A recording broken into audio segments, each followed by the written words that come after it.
Welcome, everybody, to 0 to 60 on the Believe Network. I'm your host, Matt McChesney. As always, happy Tuesday morning. We got a hell of a show for you here this morning as we wrap up last week and the show with Coach Prime, which was fantastic, and we can answer any questions and comments you might have based on that today. But as always, before we get into the nit and gritty here today and let you know what's going on, 0 to 60 is brought to you by our good friends at BetOnline. BetOnline continues to be the number one source for all your basketball wagering needs, including pro and college hoops throughout the year, with up to the minute odds and trends that you can follow. BetOnline does a great job of keeping you informed with the best player props, the best team props, and like I said, up to the minute betting odds. Experience the world's best wagering platform on BetOnline. They do a great job of keeping you informed, regardless of whether you're on an Android, an iPhone. Hell, you could be on a typewriter, and they might ship you some information. Head to BetOnline right now and become a team member, and you can use the promo code BLEAV, that's BLEAV, for a 50% welcome bonus on your first deposit. So check it out at BetOnline. They are the title sponsor for 0 to 60, and we are rolling. Today's show, we have a friend of the show and a good friend of mine and an ex-college head coach and an offensive coordinator and quarterback and Boise State Bronco. And Coach Mike Sanford is going to be joining us here on the show when he comes on. He's been at the combine all week, watching these quarterbacks, evaluating them, getting his 2 cents out there. He was on Altitude yesterday talking about them, and, the Broncos releasing Russell Wilson this morning or last night, whatever it was. The Broncos are definitely in consideration for one of these quarterbacks. And when Sanford comes on, we will definitely talk to him about all these different players and, all the different things that he was looking at throughout the week, so on and so forth. So we're waiting for Coach Sanford here on 0 to 60 on the Believe Network. But any questions that you might have moving forward when it comes to Coach Prime or anything else that we've done in the past, just let us know, and we'll be happy to answer any of those questions for you. So, Matt, what was your initial thought of the Russell Wilson release since we're here? I find it amazing that they had a 2-year contract when they traded for him that was already in place, and George Payton, stupid ass, decided to extend him, and he never saw any of the extension money. Well, he'll see it, but he's not going to play for it. So it's the biggest dead cap hit in the history of the National Football League at $85 million. Coach Sanford joins us here now. He's coming on the show. We'll add him up, and we're rolling. Coach, what's up, brother? Welcome to the show. How the hell are you this morning? I'm doing great, man. Just another sunny day here in Denver, Colorado. You recover from the 5-day trip out there to the combine? Yeah, sure did. It was a lot of fun, man. Just first experience. Never had a chance to get out there, so it was. Yeah, I mean, think about it. 18 years. I've always wanted to go support different guys that I've coached, but it's always an unofficial junior day weekend or it's a ramp up for spring ball. Really never a chance to get out as a college guy. So it was a lot of fun and made a lot of connections. Saw a lot of old friends in the coaching industry that are now either coaching the NFL and just a lot. Honestly, Chaz, the best thing about it, man, I love evaluating players and particularly the quarterback position. And that was right in my wheelhouse. Even if I sat in the same chair for 7.5 consecutive hours, I just love watching players, love watching just how they interact, how they move, what are their different skill sets. And it was a great weekend. Yeah, and that's one thing that you do such a great job of. You see things that other people don't. And, look, we're going to go quarterback heavy here today. That's one of the reasons why you're on the show, obviously. Coach Mike Sanford joining us here. You can hear him on Altitude Sports Radio throughout the week and follow him on social media. He's a great follow, and he'll give you a lot of information. But, Coach, look, the Broncos move on from Russell Wilson. We have to talk about this because it's going to be a point that we're getting into here when we talk about these other quarterbacks. Bree and I were just talking about this, that he doesn't even get to his regular contract with the Broncos before he's cut. It's an $85 million cap hit, which is the biggest cap hit in the history of the National Football League. Consequently, he also has the 6th biggest cap hit at $36 million. So he's got 1 and 6 on that list. That's a dubious list. Just give me your thoughts on the whole Russell Wilson, extravaganza, experiment, failure. I mean, looking at his numbers, you would say, man, how'd this guy get cut? But then looking at the record and watching the film, you understand. So just give me your 2 cents on that, Coach. Well, there's no denying that the investment certainly doesn't even come close to matching the production in the 2 years here in Denver. I mean, that is such an obvious thought to come up with. I mean, it was a failed 2 years. But I don't think it's solely on Russ. I mean, I don't feel bad for Russ, just to put that out in the air. Not even kind of. He is a professional. He has a Super Bowl ring. He's been to another Super Bowl. He's had ups, he's had downs. That's the life of a professional athlete. It's the life of a coach. It's what you do. You have to put your big boy pants on. So nobody should have any sad eyes for Russell Wilson. And if you do, you just don't get this game. You don't get the world of professional sports, even college sports. But I do think this. I don't think that Russ was brought into the right situation. And I think it was a transitional time of ownership, an ownership group that wanted to make this a very marketable buying and selling opportunity for somebody else. And part of that equation, what was to make sure that you had a franchise type quarterback where you can sell a whole lot of jerseys and fill out the stands and just have some type of excitement that hadn't existed in at least 5 years since the sheriff was in town. And that's exactly what happened. And then, you get George Paton, who comes in and gets hired to essentially execute this trade to make what is arguably the worst trade, definitely in Denver sports history. I mean, and maybe one of the worst trades in the history of pro football. That's my dad compared it to kind of the mishandling of the Chargers with Ryan Leaf. And I was like, well, at least, I mean, Russ won a Super Bowl. He said, but relative to the timing of the deal and what ended up happening with the franchise, very similar in terms of those drafts versus that trade. And I actually thought about that. I'm like, yeah, you do have a really good point. But I'd say this is that, George Paton's brought in, he brings in Russell Wilson, basically hedges your future bets. You have a draft now that lacks a number 2, which this team desperately needs. I think that's something that can't be understated, how badly this team needs a number 2 in this draft, especially with the amount of talent at tight end and receiver that it does exist. There's a deficiency everywhere. But you look at Russell Wilson, he comes in and, the Nathaniel Hackett thing, we're thinking Nathaniel Hackett's bringing Aaron Rodgers with him. That's his guy. Doesn't happen, doesn't materialize. And now Russell Wilson's like, I want to do what Aaron Rodgers did over there in Green Bay. I want to have full autonomy at the line of scrimmage. I want to be able to signal a fade inside the red zone on a called run play. Like, that's what I want to do because I'm that kind of guy. Well, guess what? He wasn't. That wasn't his kind of game. I mean, Russell Wilson won championships with a style of play, and it's building around an unbelievable ground attack, playing tremendous defense. But that's not who Russell Wilson wanted to be. That's not what his legacy wanted to be defined as in his own eyes. So then you bring in Sean Payton, and he has a completely different paradigm of what the quarterback position looks like. It's, I'm going to train you exactly how I think the game should be played, and anything short of that being played out is not to my standard. Well, we saw that all play out in real time. Russ loves the second play. Russ likes to get creative pre-snap and signal something to a receiver that might not be part of what Sean Payton had designed the play to do. And as a result, it was a disaster. The relationship never, ever worked. I don't think Sean Payton was super kicked in the pants from the very beginning because everybody in the NFL talks. Everybody knows the different types of personalities. Everybody knows the reputation that Russ had coming in, which is he's good as a second play quarterback. Is he the guy that you can train and he's going to do exactly what you're supposed to do? No, that's not Russell Wilson. So it was doomed from the start. I think there are so many layers and levels to it.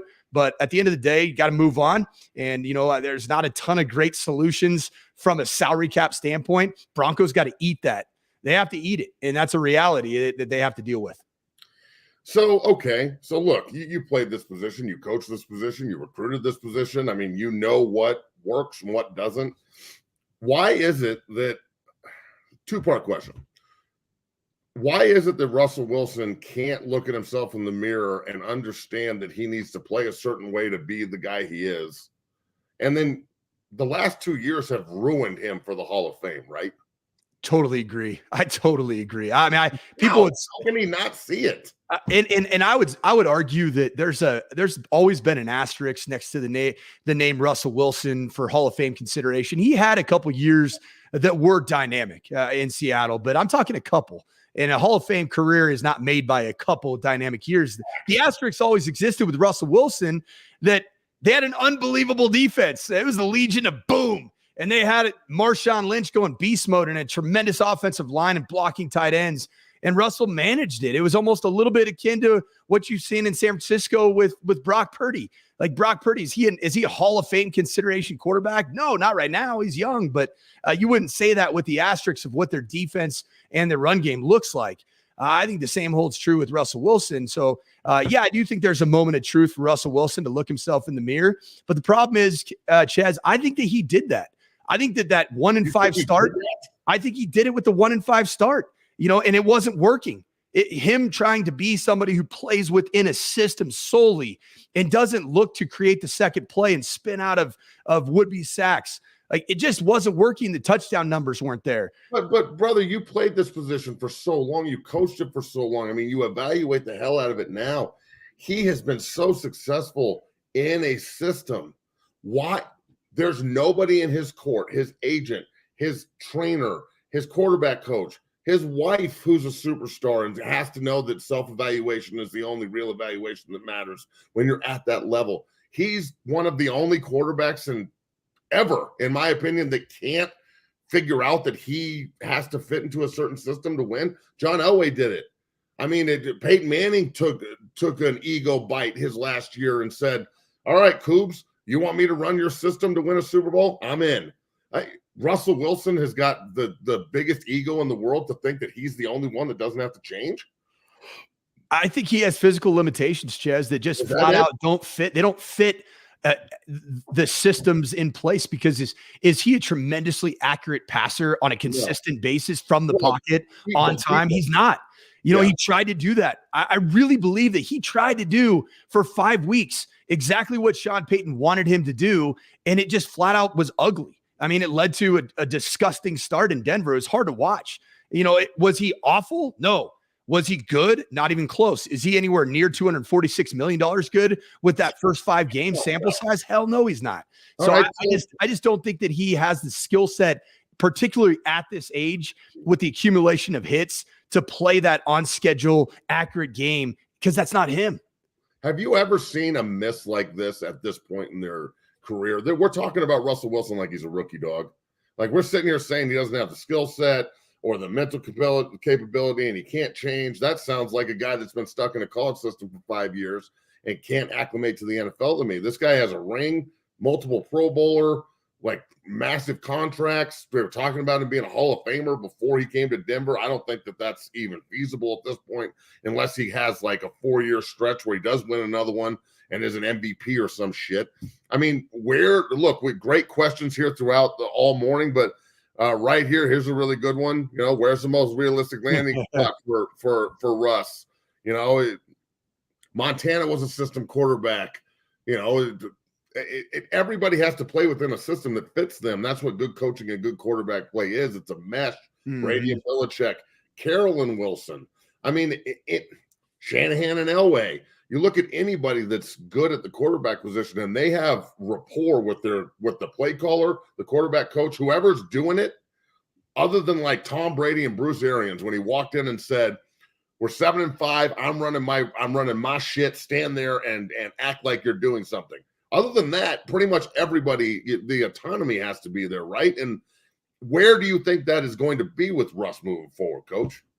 I think it's going to be in Pittsburgh, and I hate to say it, but I think it's a perfect fit. I think it's a perfect fit on a couple fronts. Number one, Pittsburgh is always going to be built around running the football. The naked bootleg play action game, which I think is Russ. I think you got to move the pocket for him. He's limited both as an in-pocket passer and frankly, he's short. I mean, that's the bottom line. He can't operate from within a pocket with consistency. And there are quarterbacks that are short that can do it. He's not. And he's proven it time and time again. Can he do it a little bit? Yep. But are you going to make a living with him living from the pocket? You bet your ass you're not. I think that Pittsburgh's going to be a great fit. And I also think that Mike Tomlin, the way that he's wired, the way that he's built, don't think that Mike Tomlin doesn't have his set of opinions about Sean Payton and how Sean Payton went about this particular situation with Russ. He knows that he's going to have a quarterback with a massive chip on his shoulder that's going to be perfectly okay, handing the football off 65% of the time, getting the play action, getting the boot, and then play really good defense. And I think we saw a glimpse here in Denver for about an 8-week stretch. The run that the Broncos went on for about 8 weeks, it was that model. It was run the football. You know, it was when the running backs were healthy. You saw full Javonte Williams. You saw Jaleel McLaughlin coming out of nowhere, Samaje Perine, and the offensive line was starting to do what these guys that Denver brought in here. They're built to run the football. They are some white knuckled, heavy handed freaking bruisers up front. So don't think you can turn into a finesse football team. You're not built that way up front. Yeah, and I think it fit for that 8-week stretch. It was fun. I had fun watching those games. I thought look, before the Christmas night debacle where he didn't play very well and they lost to a terrible Patriots team at home, that essentially put the nail in the coffin for the season. I thought they were a playoff team and they would get in and cause some problems. Now, here's my last question about Russ, and then we'll move forward into these quarterbacks and Shaduer and some other questions. The great Mike Sanford joining us here on 0 to 60, by the way, if you didn't know that's the handsome one, not me. Not true, man. Yeah. So let me ask you this. Are we saying that one game, if he wins the New England game and they make the playoffs, if he's still in Denver? Did Sean Payton really want to win that game? No, I think Sean Payton hates Russ and sabotaged the season so he could get rid of him. I wouldn't go as far as that, but when I mean, what the argument can certainly be made, especially when you look back to the leaks that were happening at the national media level about kissing babies and running for governor. You didn't like the guy. You're right. You're exactly right. Did he even try to make it work? Man, I don't know. You're right. I don't. Why would he? I don't know, because you know what? Sean Payton has 18.5 to 19.5 million reasons to build this thing for what he wants it to be in the future, because the investment in him is so real. Like, brother, how does George Payton still have a job? I mean, again, we listen to what we're saying here. An $85 million cap hit, the biggest cap hit in the National Football League's history. 1, 2, you extended him when you didn't have to. You extended him on a friendship deal, like, hey, Russ, thanks for coming to Denver. We're going to make it right and extend you. And they didn't need to fucking extend him. They had him for 2 years off Seattle's deal. They could have just let him walk today and they would have kept $250 million. How is it that Russ is cut and GP still has a job? Homeboy should be packing his shit and following Russ out the door. Go be a Rudy for Beyonce, homie. It's over. Chezzy, as you know all too well, man, this business is cutthroat. This business is gross. There's all kinds of backdoor deals. There's everybody's angling and positioning.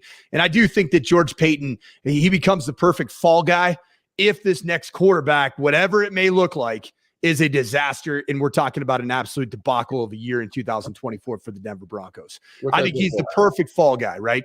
And when you become the kingmaker and you're the king of your castle, don't think that you're not thinking about the timing of when guys are going to take the fall and when they're going to just land on the knife for you. And I think that George Payton ends up being the perfect guy. But on the flip side, I do think that spending time down at the combine, asking people in the industry about George Payton, the one thing that you could say about George Payton, whether he was experienced as a general manager, he wasn't. He was essentially an assistant in Minnesota.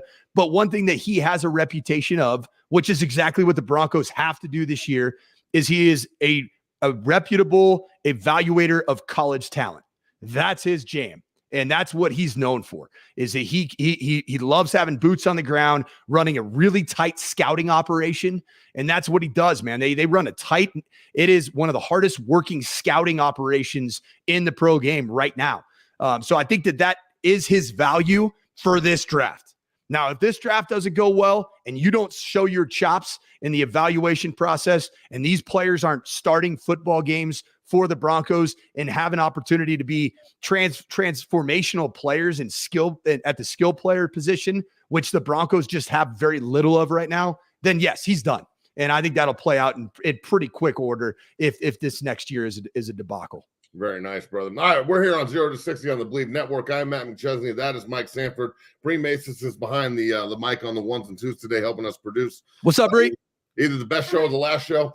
So we are rolling. And look, you just brought it up. The draft is upon us. GP, the general manager for the Broncos, is great at evaluating college talent. That is true. He did a great job in Minnesota when he was the assistant general manager or whatever his role was there. Okay, so let's dive straight into this, bro. You were there for 5 days in Indianapolis. I've been there twice to like watch my guys and help them, but never from an evaluation standpoint where I'm just walking around evaluating everything. Broncos are quarterback list. Look, Jared Stidham is probably the bridge, but I hope not.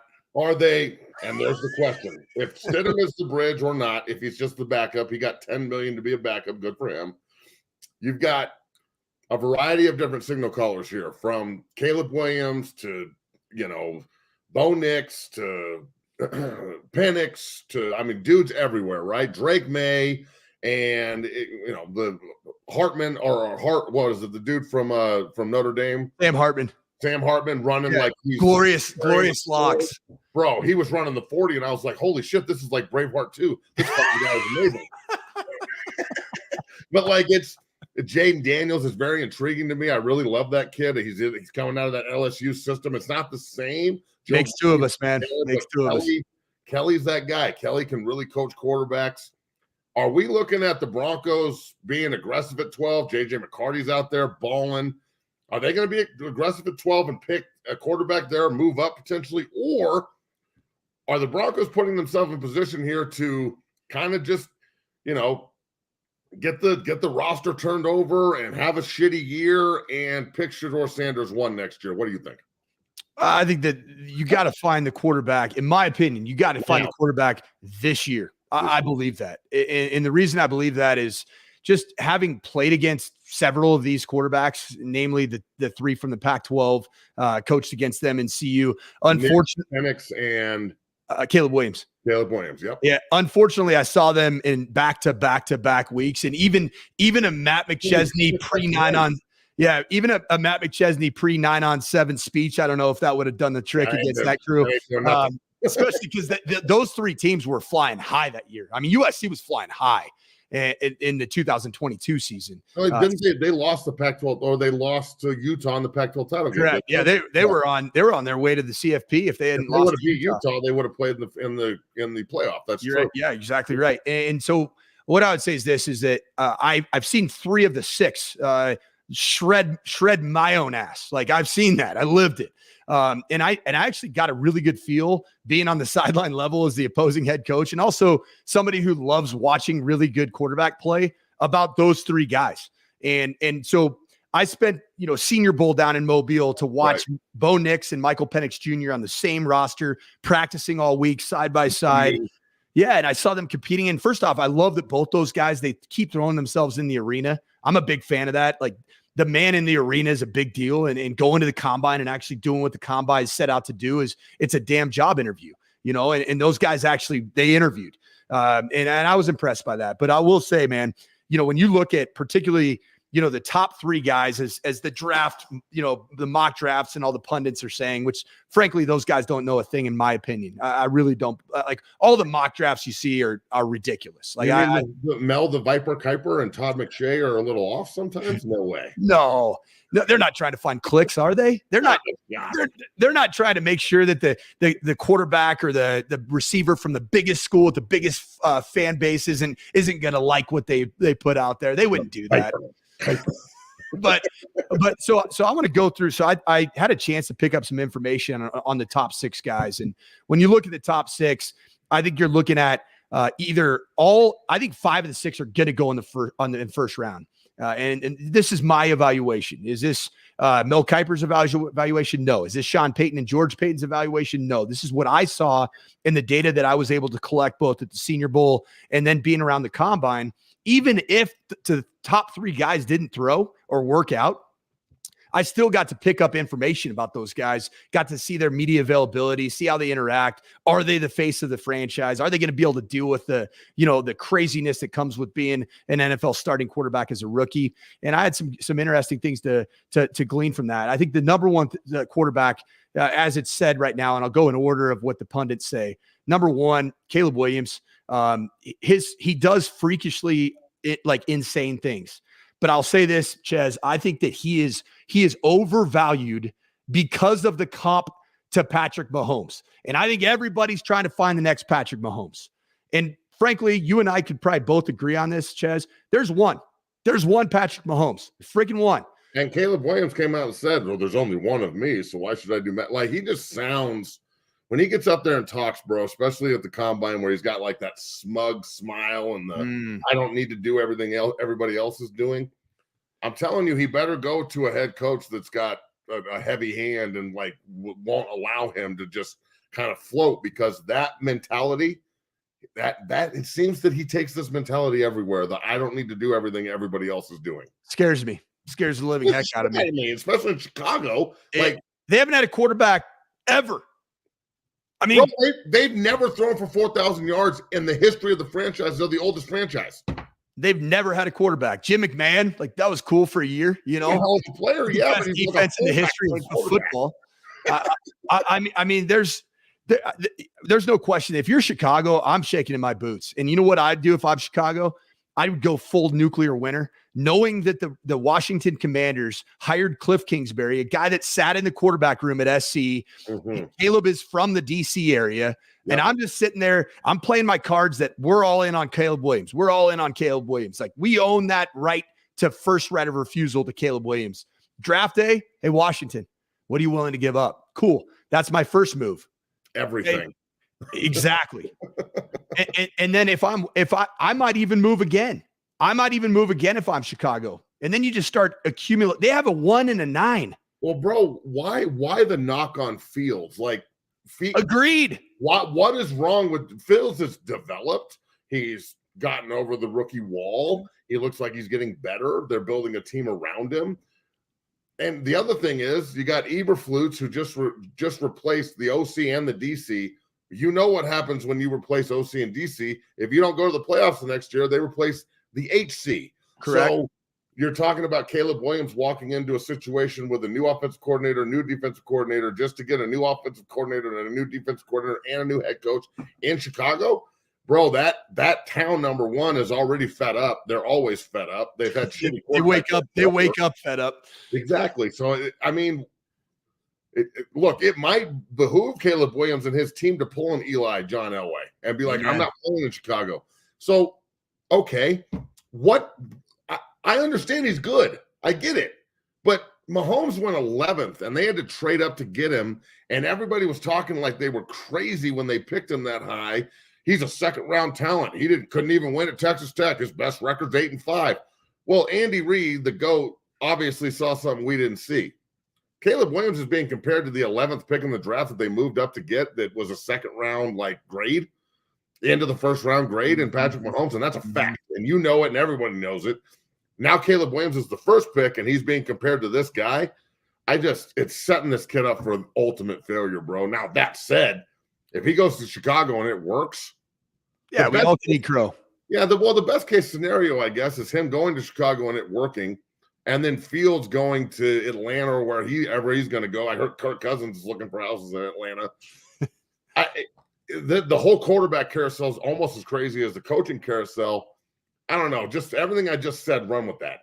No, you're exactly right about this Caleb Williams. See, the thing that you said that I got a chance to see in person, you watched the interviews, you watched them on Twitter, you watched it live on NFL Network.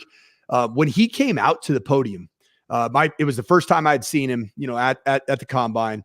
And skill players, and you work with a lot of skill players, and you train them there at 6-0. They're like they don't get fat, right? But you can tell when a guy hasn't been grinding. And that's exactly my first impression. That dude hasn't worked out.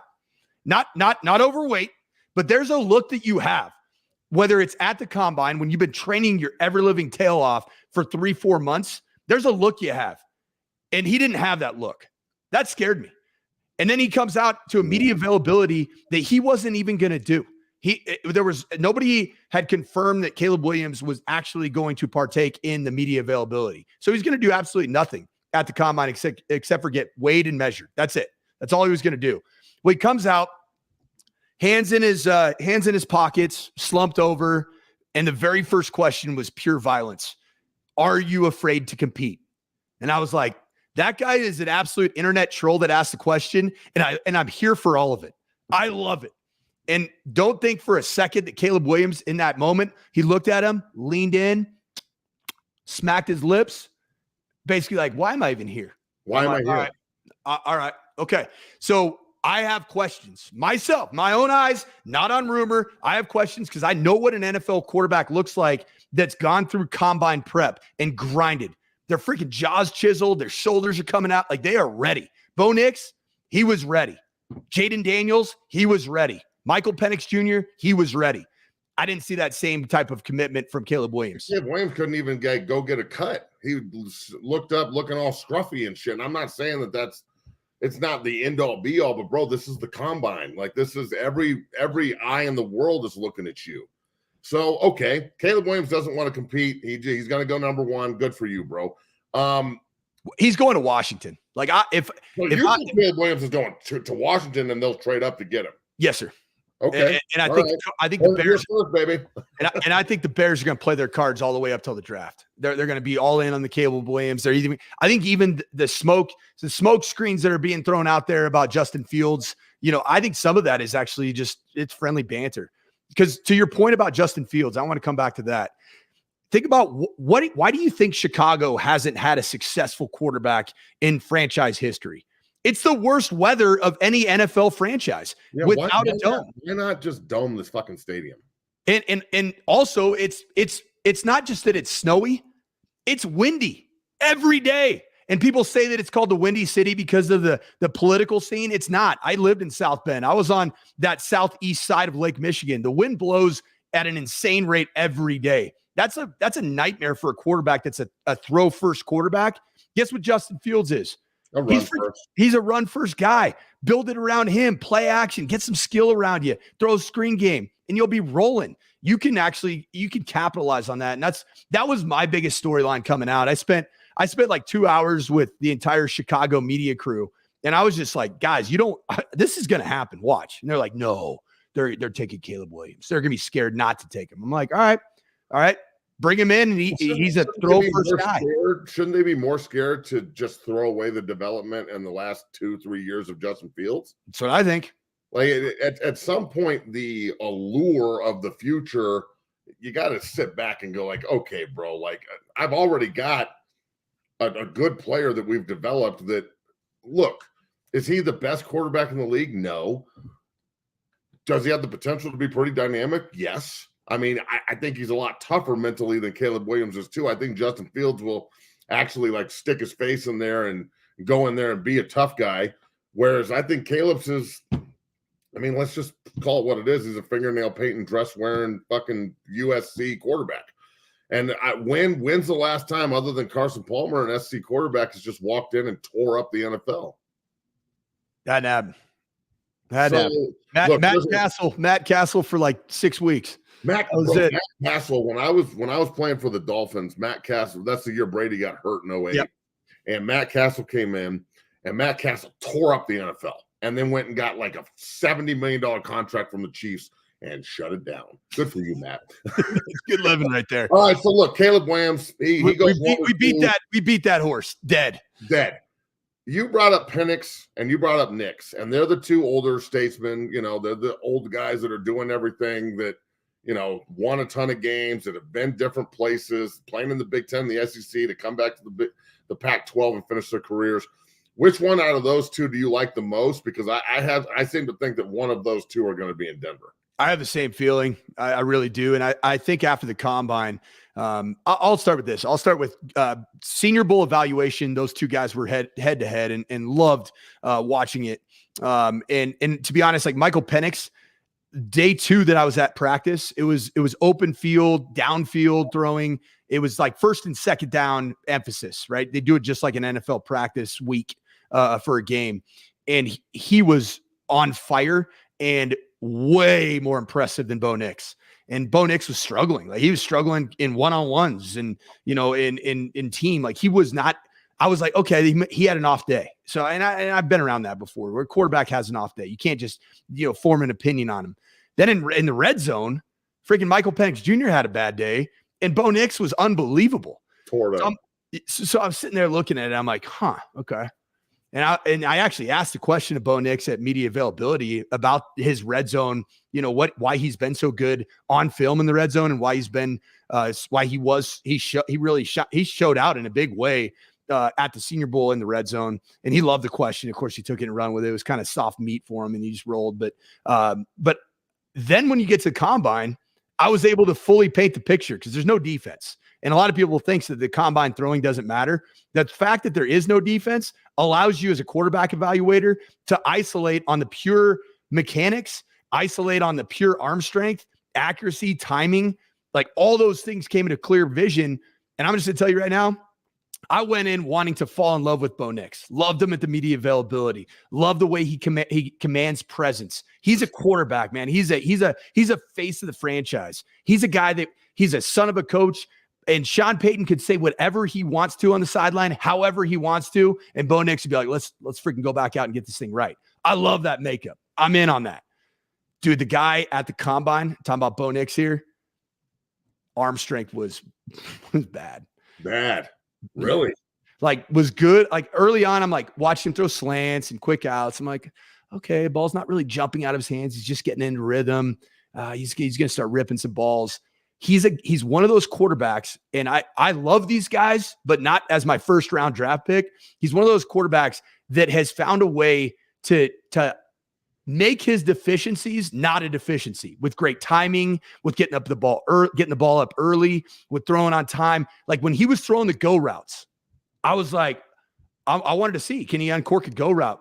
All the other guys were taking like 5-step drops, 2 hitches, and ripping the ball 50 plus yards down the field. He was taking 5 quick ball out, and he underthrew a couple of those speedsters that were in that receiver group. And I'm like, but he did it 3 or 4 times. Like it was concerning to me. And it just became apparent to me just watching the eyeball test. This guy can operate at an extremely high level within 5 to 10 yards of the line of scrimmage. I'm talking extremely high level. Now, I do think that's a fit for Sean Payton, but you also have 3rd and 10. You have, they'll push the ball down the field. And Sean Payton's done that in his career. So I was really concerned about that. So that was kind of my take on Bo Nix. All right, before we get you out of here, brother, and thank you for taking so much time here. And we might just have to make this a regular thing here, weekly segment here with Coach Sanford. We'll talk about that when we get off here. But you get one pick, all the media speculations out. They don't have mock drafts. Out of all these quarterbacks, who do you want the future of the franchise for the Denver Broncos? What hands for a rookie do you want on the football? I want the left hand of Michael Penix Jr. That dude is electric. There's the howitzer attached to his left arm. He's seen adversity. He stared it in the eye. He cleared the medicals. He crushed the interviews with the teams from every coach I talked to. And he carries, you know what I love about him that I think has been missing in Denver for the last 2 years? He carries himself with genuine authenticity as a human being. Like, I love that about him. He's not trying to be some rah-rah quarterback guy. He's just being himself. And frankly, himself is somebody that everybody around him respects the hell out of. And that's the word that I got from the UW camp, a bunch of friends on that staff. Scott Huff, really well, now with the Seattle Seahawks. I mean, that guy is respected universally. That guy could come in here immediately. And frankly, even including Jaden Daniels and Caleb Williams, I believe that he is the most NFL-ready passer. He is the most NFL-ready passer to step into whatever system, whether it's a downfield, old-school Norv Turner style of offense, or if it's a timing-based Sean Payton that comes from the Bill Walsh tree. He's able to make all of those throws in both of those systems, and he will have the chance to have a C.J. Stroud-like year as a rookie. I really believe that. Coach Sanford, an incredible segment here this morning on 0 to 60. I got a couple more questions for you before we get you out of here, bro. You were just at the combine, obviously. We're talking about all these quarterbacks in this year's class. Last week, I was up in Boulder, interviewed Coach Prime, had a great show. It was fun.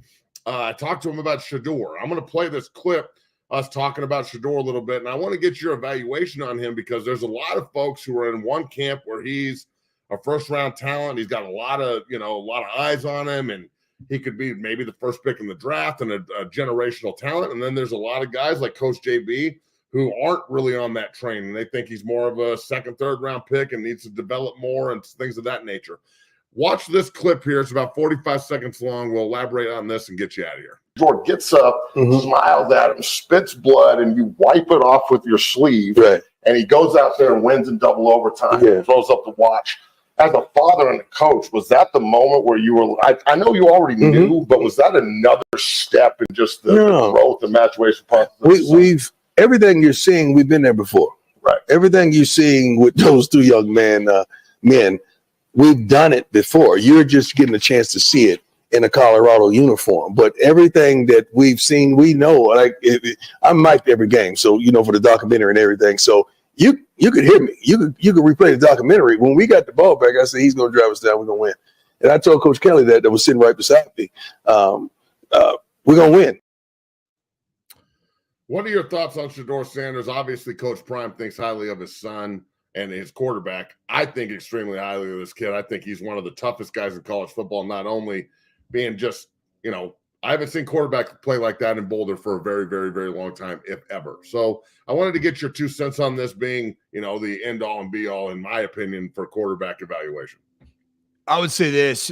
First off, Shaduer Sanders, I didn't know much about him. I had a chance to sit down with him in my strange transitional time of being the interim head coach to waiting around to see if I had a job. And so there is a caveat that I have some, there's been some history there, not bad history, just history. Right. And the last time I coached was at CU. So that's candor right there. But what I'll say is I always look at things as best I can from a viewpoint that's not jaded, even if something happened that's personal, because I want to do this media stuff for a long period of time. Like, I really want to evaluate players, give that information that I've been able to glean over the years to the general public. And so I take his evaluation really seriously. I've also asked a lot of NFL personnel about what their takes are on Shaduer. And of course, the NFL coaches, the coordinators, the QB coaches, they haven't really started the evaluation process at all for 2025, but scouts have. And when I'm at the combine, I'm at Senior Bowl, maybe toasting an adult beverage here and there, you can get some information. And so I'll say this, the overall class, and I'm talking about the depth of the class coming into 2025, it's not there. And so I actually think that right now, if you're looking at the highlight plays and then the clutch performance of Shaduer Sanders right now, he's at the top. Yeah, he's got to be. Highlight plays as a passer, clutch performance, game on the line. That dude's going to go do it. He did it. He did it multiple times. He did it against TCU. It wasn't just the CSU game. That was obviously so dramatic, and it was in state. It was the Rocky Mountain Showdown. It was everything that everybody's like gets the hair to stand up on their arms. It was that type of game. Now I'll say there is the flip side of that. And I think for not only to cement himself as the number one guy, but also to be ready, it's the stuff that wasn't the highlight plays, which would be the good, the bad, and the ugly. As Sean Payton at the Combine showed Michael Penix Jr. his worst plays. I love that. Elaborate on that, because most coaches don't do that. They want to be friendly with you these days. And I know you're in the mindset that we've got to, we can't put a Band-Aid on a bullet hole, bro. We got to fix this. Fix it and address it. About that a little bit. That coaching style. And I think that's going to happen next year at the Combine for Shaduer, right? And if that had happened, if Shaduer's at the Combine right now, he's going to have to account for some pocket presence questions. He's going to, because you can't at the NFL level, if you say my O-line stunk, they're going to look at you and be like, next, I'm out. That ain't the answer. We all know that, because you don't ever want your quarterback to take, you want your quarterback at all times on a sack to say, I could have done better. I need to get rid of the football. I should have stepped up in the pocket. And that's, to me, where I think this year is going to be so fun for us that live in Boulder and nationally to watch the growth in that area for Shaduer Sanders, as a guy to work the pocket. I think everybody right now wants to say he's either no way he's a first pick of the draft or first round quarterback, or he is absolutely a first round draft pick. I think that it's going to be dependent upon the growth in the pocket, the decision-making in the pocket, being completely okay with throwing the football away when there's nothing open. And frankly, there's a free hitter. Guess what? That happens in football, and it happens even more in the NFL than it does in college. Like, you're playing with a really dirty pocket at the quarterback position nearly at all times in the National Football League. And that's an area of growth that I think that he's going to address, but we're all going to have a chance to evaluate it. And that's what's so fun about this college football season coming up, is that Shaduer's going to have an opportunity to address those questions, to fix the problems that did exist with pocket mechanics. And he's not going to have the ability, because the NFL doesn't care about the media. They don't care what the media says. They care about what they watched on tape, and they want to see that quarterback come into the interview and say, that was on me. And I got better from 2023. 2024, this son of a gun was manipulating the pocket. I was moving around. I got rid of the football, which I didn't have in 2023. That wasn't part of my game, but guess what? I addressed that deficiency. So I think it's going to be playing out in real time, and that's where I stand on it. Yeah, and the opportunity for him to go out there and prove people right and prove people wrong is it's few and far between when it comes to being a player. And he's got a big opportunity moving forward into next year. Shaduer Sanders up there in Boulder.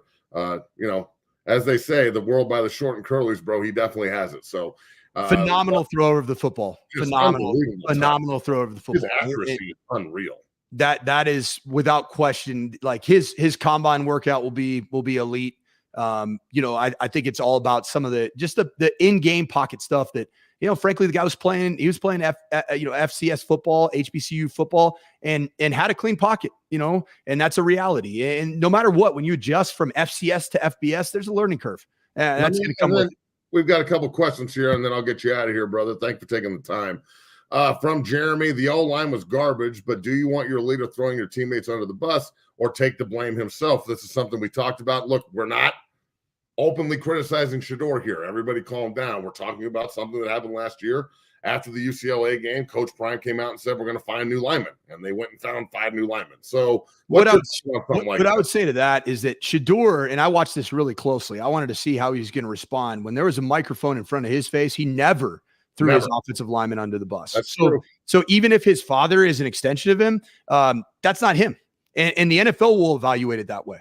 They'll say he never said anything. So there is a narrative that Shaduer threw his O lineman under the bus. He didn't. He never did. So I think that's true. But where it's really going to matter is in those combine interviews. That's going to matter a lot. How they're all going to come at him from that angle. Trust me. And I don't see Shaduer, if he is elevated by the media and all the evaluators, so on and so forth, and it's solidified. I don't think that he would go and not participate. I think he would go and want to, just like his pops, who was a guaranteed top 5 pick. He still went and ran right out the facility and got in a limo and drove off. So I do think that he will compete when his time comes. I think he's going to have to do the interviews without question. So, that's going to be an extremely important part of the evaluation tool for the offensive coordinators and head coaches and GMs in the league to put that stamp on him. Yes, he's the overall number 1 guy for us. But I also think he's going to throw, because I think his throwing session will be one more notch in his belt that I am the guy. And that's what I was disappointed with a guy like Drake May. Like, allegedly this guy's got a howitzer. And I'm like, him not throwing in the environment that isn't controlled, because a pro day is controlled. It's a controlled environment. You control that you're throwing to your own guys.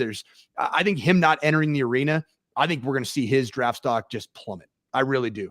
Because I think there's question marks already abounding with him. And I think Shaduer would be a guy that would be very wise to throw, because that is such a gift that he has, and he can share it with the world.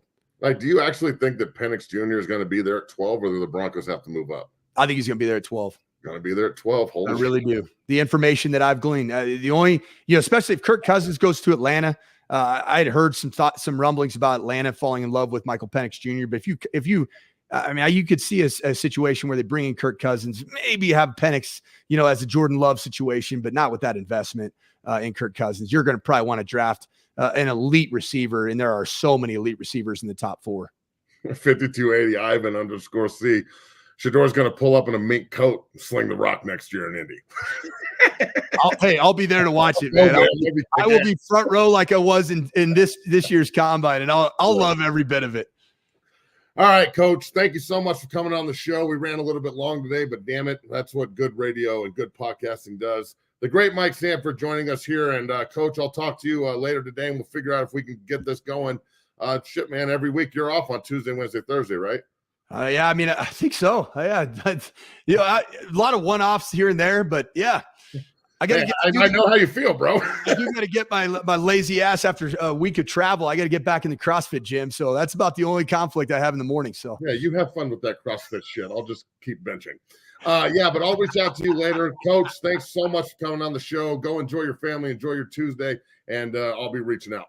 I appreciate you, Matt. Later, pal. All right, Coach Sanford joining us here on the show. Always great having him on. Remember that this show is brought to you by our good friends at Bet Online. They do a great job of supporting the show and making sure that we are able to do 0 to 60 on a daily, weekly, whatever basis that we want to do. I am Matt McChesney. That is Bree Maestas. Big shout out to Coach Sanford for coming on the show and spending an hour with us this morning. All the interaction, we really appreciate it. Remember to go on, like and subscribe on YouTube. Appreciate all the fans and all that you do. Tomorrow we're going to be on, and I'm going to just be talking about the combine, all the big guys. We had some questions about BB, the guard from Kansas State, in the chat, and Drake Nugent did a great job yesterday. Roger Rosengarten was the talk of the combine, ran the fastest 40. So Dungeon family showed out. So we'll talk about the offensive and defensive linemen tomorrow. Not only on Coach JB's show in the morning with Matt's Monsters, but also on our show at 10 a.m. tomorrow morning. We'll elaborate on the combine and talk about all the big guys and answer any questions that you may have. And then Thursday, down at the lab, down at the facility in Parker, 60 Football Academy, NFL great and longtime Bronco and Raven defensive lineman and a great friend of mine, somebody that I get walked up to at least like twice a week, and they say, "Are you Derek Wolf?" And he has the same shit happen to him. They walk up to him and go, "Are you Matt McChesney?" And he's like, "Jesus." So my lookalike twinsies will be on the show Thursday. Wolf and I will be yucking it up and talking about a variety of different shit. It should be really fun. So you might want to keep your ear to the ground and your ass sewn up, and we're rolling. So we really appreciate everybody. Thank you very much. That's a 51-minute show. God damn, we're good. 0 to 60's out.